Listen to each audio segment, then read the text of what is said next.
The food is gone, not all of it, just enough for everyone to notice. The group wakes, someone checks the place where the food was stored. Empty. A child will eat less today. So will everyone else. The group knows what happened. Someone took more than their share. The problem is figuring out who. There are no police, no court, no security camera, and definitely no ancient human detective dramatically removing sunglasses while staring at a suspicious footprint. Just a small group of people who depend on one another to stay alive.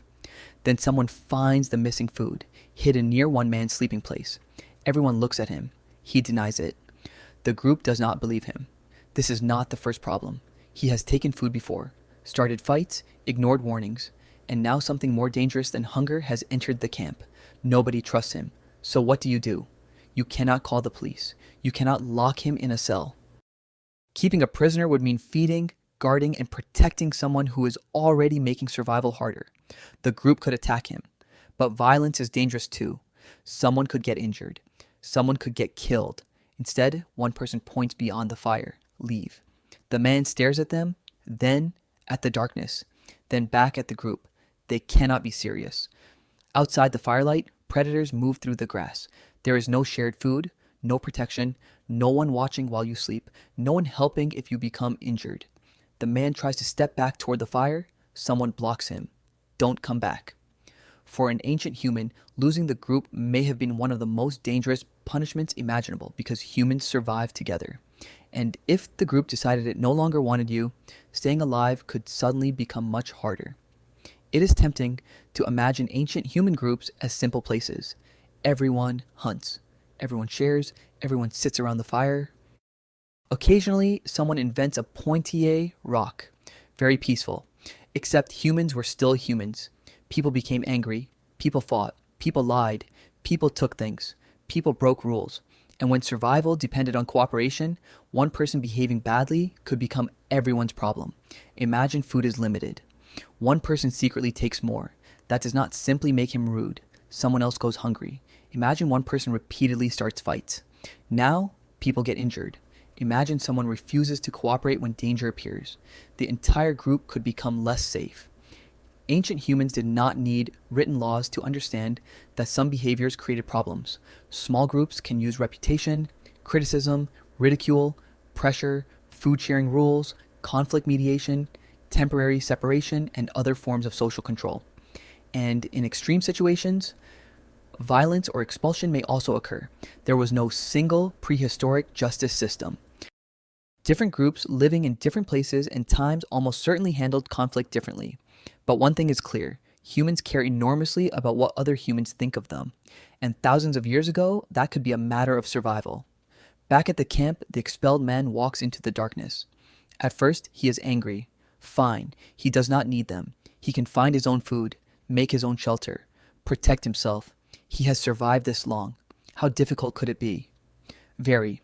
The first problem arrives almost immediately. Food. Finding enough food alone can be harder than finding it with others. There is no one to share with you after a failed day. No one returning with something you could not find yourself. No one helping process food. No one watching for danger while you focus on eating.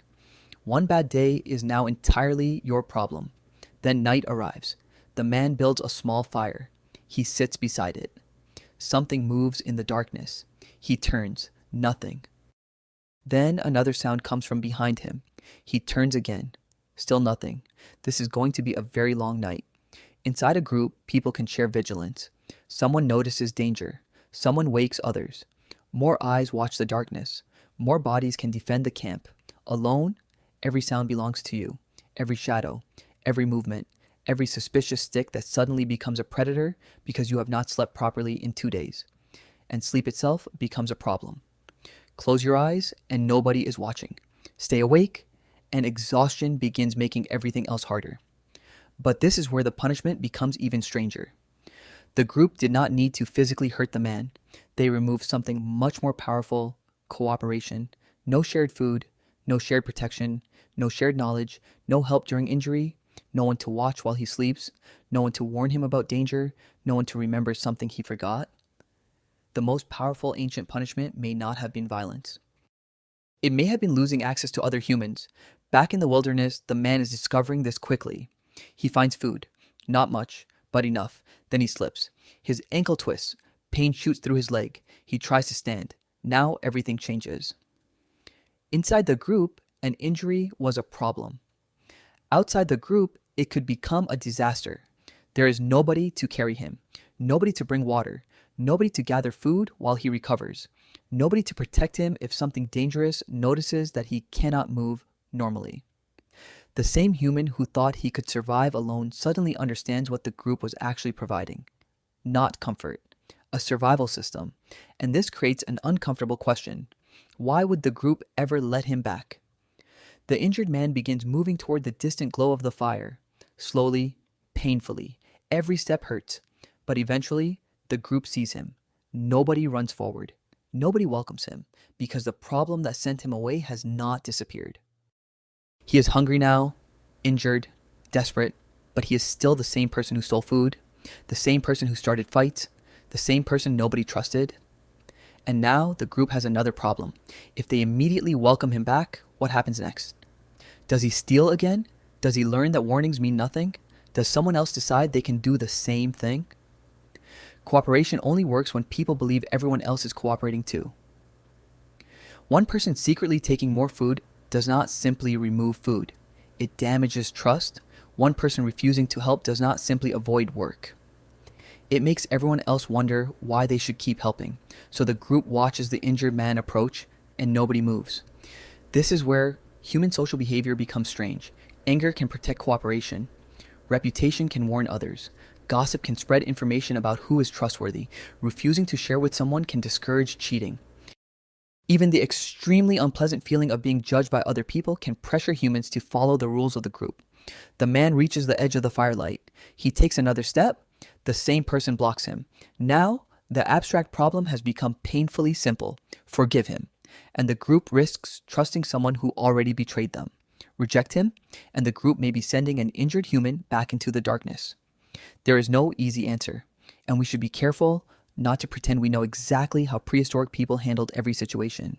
Some conflicts may have ended peacefully, some people may have moved between groups, some exclusion may have been temporary, other conflicts could become violent. Human social life has always been complicated, but the larger survival problem remains.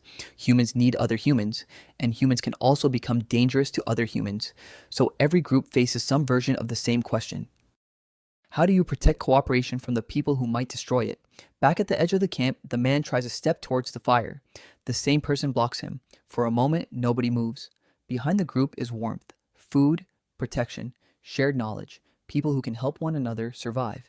Behind the expelled man is darkness, hunger, predators, injury, isolation. The difference between those two worlds is only a few steps, but those may be the most important steps an ancient human could ever take, because humans were never built to survive through individual strength alone. We survive by sharing problems. One person finds food, another remembers water, someone watches for danger, someone helps the injured, someone keeps the fire alive. Remove one human from that system and suddenly every problem becomes larger. For an ancient human, belonging was not simply about having company. The people around you were part of how you stayed alive. The ancient punishment was not terrifying because there were no prison walls. It was terrifying because the group itself was the protection. And when the group looked at one person, pointed into the darkness and said, "Don't come back," they were not simply making him leave. They were taking away almost everything that made being human such a powerful survival advantage.